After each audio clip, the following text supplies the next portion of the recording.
Hey guys, it's Kim out for Supergirl, Season 3, Episode 2 Triggers, and I was definitely looking forward to this episode, but as you guys know, I'm very cautiously optimistic about this season. Why? Well, again, it's because of the dreaded third season curse that seems to plague all of these DC shows. You know, Arrow went through it, Flash went through it, Legends doesn't seem like they're going to go through it, and I'm really hoping that Supergirl is above it and that it finds a way to not go through it and that they can combat against the third season curse. I was worried for the premiere, but I have to say, judging by this episode, it doesn't seem like that's the case because I honestly really enjoyed this episode. This was a big improvement over last week. I enjoyed last week's premiere. I thought it was well done, but it definitely wasn't the show's strongest. There were a lot of things that were concerning about that premiere, and now I don't think they're as concerning now. So like I said, I definitely did really enjoy this episode. I actually did like what we got here, and I thought there was a lot of great stuff going on, but let's just get right into it.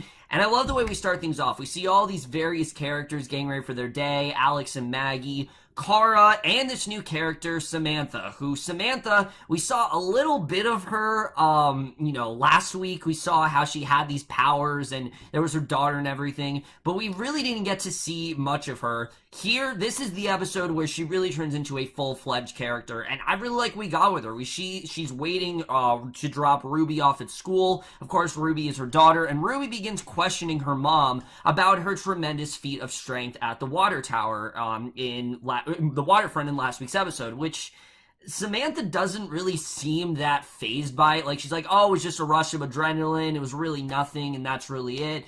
So I like the way they're setting this character up because she is going to become Rain. They've already confirmed that she's going to be the villain this season, but what we have right now is someone who you can't really tell is going in that direction. I mean, the way she's going right now, I don't know how she's becoming a villain, but I like that this is slow-paced. I like that this is not like she's immediately a villain because, again, it gives me hope that they're actually going to have a villain for the whole season because that's something that Supergirls really struggle with, is finding a very compelling villain. And based on this episode, I think Samantha might be it. I really like what they did with her in this episode. I thought she had some of the strongest scenes here, and I definitely like what we got with her. I thought she was, Odette Annabelle's really killing it so far, but Lena then walks into Catco, and as we know, she's now working there, and she starts talking to James about the daily operations, and I like the scene where they're talking about the different ways of greeting each other, where apparently at L Corp, they were just very rude and hostile and very professional, but, they're very friendly, as we know. So Lena says she'll be at the media conglomerate every day, a fact that actually rubs James, the wrong way. He still isn't sure if he can fully trust her, and I thought that was definitely interesting to see. But I did like what we saw. I did like, what we saw with Lena in this episode, and I do like the way Lena is becoming I like the way that she's a main character now. I like the fact that she is more one of the focal points of the narrative, and I think they're doing a really good job with that so far. So we then see at the DEO what could possibly be, a big problem between Alex and Maggie because, again, Florina Lima, we know she's going to be leaving this series. They confirmed that this isn't just they demoted her to recurring. No, the actress wants to leave the show, and basically they're having a huge argument, which John has to break up, and they reveal they can't decide on whether to have a live band or a DJ at their wedding. And to me, if they're going to have a small, this big of a disagreement over something so small, what's going to happen when it's something big? I mean, this really is something that, it is definitely something that I think we should worry about. If you guys are fans of Alex and Maggie, you definitely should worry about it because I think they're going to break them up. I think that's the only way they're going to do it because they already confirmed they're not killing Maggie off. They're going to leave the door open if she ever wants to come back. So I'm assuming they're going to break these two up, and I think we're already starting to see sort of like how that's all going to go down. But Kara then flies in because she's received an alert, and Wynn and John reveal that a criminal has been breaking into banks with no weapons whatsoever, and those in the bank still cower in fear at her presence, and Wynn then shares that a silent alarm has been tripped. Kara flies off to confront the criminal. The inside the vault, the criminal, who we know from casting news as Psy, begins using her powers, and Psy is actually played played by Yale Grobglass from Jane the Virgin, which, yes, guys, I will catch up on Jane the Virgin. Don't worry. I did not forget about that show. I just have not had the time to really binge it. But she begins using her powers, which are to make people see their worst fears on Kara. And I really like this villain because I love the villains that get into Kara's head and really mess with her. I mean, those are really the best villains on the show, and Sai is no exception. She's actually able to get away, and at the DO, the group tries to decide on how to stop Sai because she seems kind of impossible. I mean, she flees anytime they try to get close to her. She can get into their fears, so this is definitely one of the more difficult villains they've dealt with. And Kara says that she was taken off guard the first time and that Sai's powers won't work on her again. She is pretty certain that's how that's gonna go. So Samantha's then at work and she gets a call that Ruby got into a fight at school. And we're not just talking like, she may, that she maybe, shoved someone or pushed someone. No, she straight up punched someone. And again, that's something that she should definitely be worried about. So Kara then hurries into Catco where she informs James that they have a newsroom meeting that Lena called without informing him. Again, this is something that is really concerning him and that Lena may be a bit in over her head here. She's scheduling things without them giving her, without any notice whatsoever. And when approached, they have a very tense interaction. And I like this because James was a character that had absolutely nothing to do last season. He was the Guardian, and then he wasn't, and then he was gone from the season. So this perfectly gives James more of an arc, and I really like it. I like that these two are at odds here. I like that James doesn't really trust her because she's calling meetings and she's doing everything, spontaneously, and he really doesn't like it. He had a very strict code of conduct, and again, he's, just a very by-the-book kind of guy, and Lena's not, and again, he's very thrown off by that, so I definitely enjoyed seeing that here. But Kara then tracks down Sai, who begins using her powers on the Kryptonian, and John is able to delay the powers remotely, but only for so long until Sai is able to fend him off, and she continues her attack on Kara, who's having a vision of being launched off Krypton as a child. So we see that, yeah, Sai is definitely having a pretty big impact on her, and again, we just see how hard it's going to be to actually track her down, how hard it is to, even remotely, stop her. They can't seem to do anything. Even if they just, try to somewhat stop her, it doesn't seem to work at all. All of their plans are derailed, and again, I like the way she's really getting into Kara's head here, and this really does open up a lot of the guilt that Kara does have on her. So John informs the group that Sai is the strongest psychic that he's ever encountered, and he instructs Wynn to start developing some tech to stop the psych attacks, and Wynn, again, is a character that I am a little bit worried about, mainly because we know last season, I know people weren't a fan of what they did with Wynn, and I can't even remember his love interest's name. That's how forgettable of a character she was. But if you remember, they tried to get Wynn with a love interest, and no one really enjoyed it, so I can understand the putting in the back burner, but if Wynn's just gonna be, in the background, just being, John's assistant or whatever, I'm not gonna be very happy, because I think Jeremy Jordan's a lot more talented than that, and I think he deserves a lot better, and I honestly don't think the show has ever really serviced him as well. I mean, season 1 maybe, but last season they really didn't, and, he's funny, definitely, he has a lot of great lines, but I just feel in general that they have not really serviced him well as a character, and I'm hoping that they do some better stuff with him this season. I am hoping that, but right now, I'm just concerned because, like I said, he is in the background, but Kara pulls Wynn off to the side and informs him that Sai is using her powers to make her victims live their worst fears, and she tells him that he needs to be the one to solve it, and that John and Alex can find out, and, basically, Kara then gets a message from Lena, she has to rush off, and we then see Samantha. She confronts Ruby about the fight, and she tells her mom that she got into a fight because a bully called her a liar after she said her mom had superpowers. And Samantha gets upset, reminds her daughter she doesn't have powers, and she needs to let the issue go. So again, Samantha thinks it's nothing. She doesn't think that there's anything to worry about here, that again, this was just an adrenaline rush, that's all it was. She was just a concerned parent, but you know she has powers. Come on, we've seen this show. We know definitely Samantha has powers, and she needs to start accepting it. So Lena talks to Kara at Catco. She doesn't seem too thrilled about Kara's increased absence, because Kara's been away from Catco a lot, and Lena informs her that she knows when people are lying and lets her know if it's about Mon-El, she can take however much time off that she needs. But of course, it's not about that. It's about, Cy and whatever, and she tells her she doesn't want to talk about her personal life at work, to which Lena gets upset and starts putting on her boss hat. So I really, again, like this conflict for Lena, because Lena now there's a lot of things she's struggling with here, because yes, she is best friends with Kara, and yes, they do have this great friendship, but she also needs to learn when to pump the brakes a bit, and, when also to maybe, be a little more cutthroat, and be a little bit more in her face, and act like her boss. I mean, she is her boss now. It's a whole different sort of dynamic, and I actually really do like that. I love what they're doing with Lena Luthor.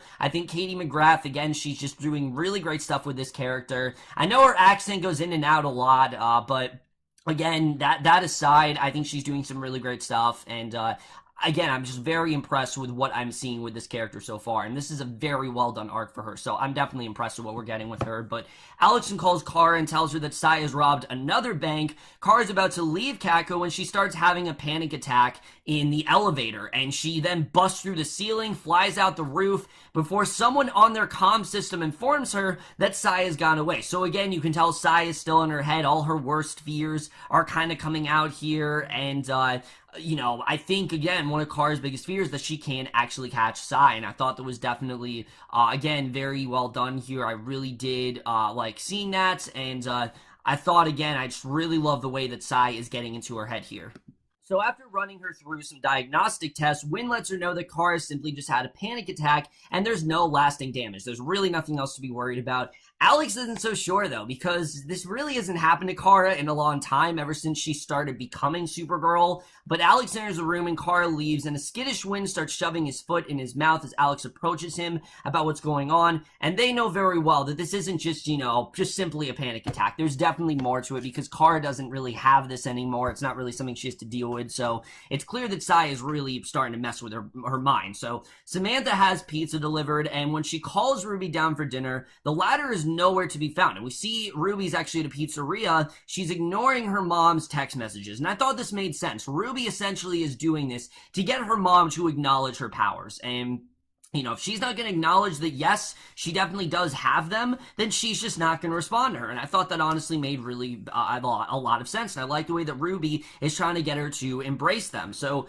Kara's then in her apartment doing Kryptonian meditation practices when Alex then walks in. And it's something that apparently Kara hasn't done a lot of. Like, she's been able to do for a while, but she hasn't really done it till now. And again, it makes sense why she's not able to control it, because, she doesn't have Mon-El. Mon-El was kind of like her anchor in that way. But Alex lets her know that Wynn told her about the fear-inducing attacks. And the sisters have a nice heart-to-heart about Supergirl's place in the world. And she keeps talking about her own vulnerabilities. And I really like this scene, again, showing, Kara's anxiety and how, without Mon-El, it's a lot harder for her. I thought it was just a very well done scene. I say it all the time, but their scenes are among the strongest of the show, and this is really no exception. So, 2 security guards are walking to an armored truck when they instantly fall to the ground, being attacked by imaginary bees. I don't know what that's about, but Cy then walks up, steals some bags of money. I'm guessing that bees was like their biggest fear, but cops then speed up to the scene. Cy starts showing them their fears. The pizzeria that Ruby is happens to be right by the commotion, and she texts her mom to come save her. So this didn't make sense to me. Like, how did Ruby know that this is where, like, the main place was going to be? It didn't make any sense to me whatsoever how Ruby actually knew this. I didn't really understand this at all. I don't know how Ruby was able to sense this, but I thought it was a well done scene. It just didn't really make much sense. Like, again, Ruby doesn't have any powers, so I don't know how she was able to sense that, that something was going to go down there. But back at the scene, mayhem has broken out as Cy is striking fear into the workers at a nearby construction site, allowing the crimes and wrecking balls to run amok. Ruby tries on some concrete, and as the wrecking ball then breaks off the crane, Kara flies and they carry it away. The Girl of Steel then confronts Cy with some new tech developed at the DEO, but Cy is able to still use her powers, blowing Kara away from the scene of the robbery, and this time she sees Mon-El's pod disintegrating in space, and this is when we really get down to it, that Alex runs up and reassures Kara that Mon-El is still alive. You know, she just can feel it, that she knows that Mon-El is still out there. And after a pep talk, which we know is true, Mon-El, as we know, is still out there. We know that he did not end up, you know, something else. He's on another plane or something like that. We don't know what it is, but we know he's in another plane. Chris Wood is still in the opening credits, so you know, he definitely is still out there. But Kara flies back to Sai, and I'd like the scene where Kara is, you know, she's blaming herself for Mon-El's death and said that she's the one who sent him away. And, you know, again, Alex is reassuring her that he's alive. So Kara flies back to Sai. She's able to brush off Sai's ensuing attacks, renders the criminal unconscious with a headbutt, and Alex then walks up to, and that was awesome. I love seeing her take down Sai there, but Alex then walks up to Samantha and Ruby in the back of an ambulance and remembers them from the waterfront in last week's episode. And Samantha asks Ruby why it's so important that she has superpowers, letting her know that if she had them, she would have been the one to save Ruby and not Supergirl, which Supergirl did. But again, I think it's just because she doesn't really believe she has them, and I think it's only really in like extreme situations that's when she needs to save her. So at Catco, Kara approaches Lena about her assignment. She's writing a story on Morgan Edge and his banker, and Kara apologized for her behavior earlier in the day, admitting she has more baggage than she thought, and the two hug, and Lena then introduces Kara to Samantha, who is apparently taking her place now. Samantha's going to be working at L Corp, and this perfectly shows how Samantha's going to evolve into a villain, because who else is working there? Well, that would be, well, not anymore, but we know that, you know, Lena's mom is still out there, and she could very well get into Samantha's head. I mean, there's all kinds of things that could happen there, but Samantha's then watching Ruby sleep at their house. Then she sits down with a glass of wine. She goes to turn a lamp on. The light bulb then flickers out. She goes out to the garage to find a light bulb when she sees a crowbar on the workbench, picks it up trying to bend it, hinting that she thinks she might actually have them, even though Ruby is telling her otherwise. And I think through Ruby's persuasion, she's starting to believe that maybe I do actually have superpowers. Maybe it is actually possible. And I'm definitely looking forward to seeing where this does go. But then we get to the ending, and we see Kara and Alex are watching Wizard of Oz. John is having a beer alone in a bar, and John really hasn't had a ton to do here until this last scene, where Mehcad just shows up out of nowhere, warns him he must return to Mars immediately, and that is the way this episode ends. So, like I said, guys, I thought this was definitely a big improvement over last week. Not that I thought last week was bad. I thought it was a good episode. This was a really great episode, though. I thought we had a lot of great stuff going on here. I don't know what this whole John and Mehcad thing's about, like why she wants to return to Mars, what that whole situation is really going to be, but from what they said, this is really going to jumpstart like John's arc of the season, and I'm glad to see that, because David Harewood is one of the best actors working on the show, and he hasn't necessarily been the background, but I feel like his plotline has always kind of been less of the forefront than it should, and I want to see more for him in this show. I think he's just so great, and I'm hoping that this, you know, really is something really big, and it's not just like in one-off sort of thing. I'm hoping it actually does have major stakes throughout the season. I really am loving where we're going with Samantha as a character. I think she honestly is really interesting. And I like, again, that it is slow paced, where she doesn't believe that she has these powers, but now Ruby persuading her, she's starting to get on board with it, to the point where she's even thinking that, yeah, maybe it is possible. You know, she's bending crowbars. I mean, there's a lot of possibilities for where this could actually go here, and I definitely really like it. I like seeing where we're headed with this plot line. I think, like I said, Odette, Annable, however you pronounce her name, she's doing a really great job in this role, and I really am liking where she's going. And if they continue this slow pace, this could finally be, you know, the first villain that actually lasts an entire season. And again, that's been the show's biggest problem, is that all of their villains seem to be like, you know, they start off with this one villain and you think, okay, they're going to be the villain, you know, i.e. What they did with, you know, with Rhea last season. We thought that Lena's mom was going to be the villain, then Rhea turned out to be the villain. Or what they did in season 1 with Nan, and then I can't remember, Astra, I think her name was, she was going to be the villain. They've just never been able to sustain a threat throughout the season, and I'm hoping that with Samantha, aka Rain, they're actually able to do that. And it seems like from this scene, yeah, it does seem like they're going a more slower pace, and I definitely do like seeing that. Just like Alex, I do believe that Mon-El is still out there. I think definitely there's a strong possibility that Mon-El is very much alive. Like I said, Chris Wood has been confirmed that he is going to be in this season. We don't know what's going on with him, but I like the fact that they're saving it. I like the fact that they're not just jumping right into it. I think they might wait, honestly. It could even be to the mid-season finale when we see Mon-El again. Who knows? But I'm glad because last season was very Kara Mon-El centric, and because of that, we didn't really get to see a lot of some of the other characters and a lot of the other interactions, and I think the show kind of forgot this is Kara's show first and not Mon-El's, because Mon-El was always like, you know, just as much of the forefront as Kara, and I'm hoping that they do dial that down this season whenever he does come back, but we'll have to see the way that does play out. Like I said, though, I love what they're doing with Lena. I really do. I love that Lena's in this position of power now where, yes, she is Kara's friend, but she also needs to be her boss, and she needs to learn when to put her foot down and tell her no, and tell her that, no, you can't do this, and you can't just not show up, and you can't, you know, have all these late days. You just can't do that anymore. I really like seeing that. I think it's a really well-done arc for Kara. I think it's a really well-done arc for Lena, and I really do like their bond throughout the show. I think it's been one of the most consistent elements of last season, honestly. I really do like seeing where they're going with Lena, so I thought that was very strong. And finally, like I said, we only saw a little bit of it, but I do think we're starting to see sort of like the beginning of the end for Maggie and for Alex. I think just the fact that they had such conflicting ideas just about something as simple as a band, when they actually talk about something serious, then yeah, this could definitely become a problem, and I do think this is going to be the main reason, and the main thing that does get these two to break up. So I definitely am kind of worried for them heading into the season, and why shouldn't I be? Like I said, Florina Lima's leaving, and I think this is going to be the way they kind of write her out. Like I said, my only complaint with this episode is Win as a character. I just hope they really give him something good to do, because if he's just going to be background all season, it's just not really going to service him well at all.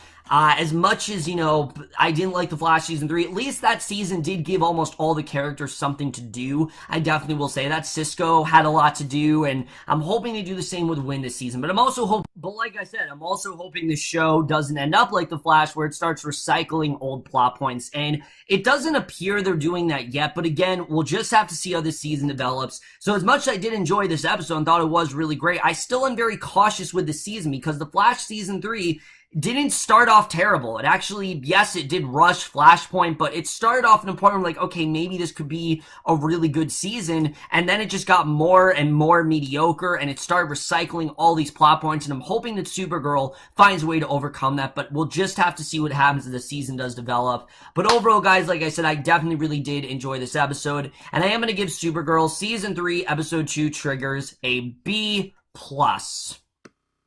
So over, guys, for this episode of Supergirl. Let me know what you guys thought of this episode overall. Love your thoughts on it. We'll see you guys in my next video, and I will see you guys for that. Okay, bye.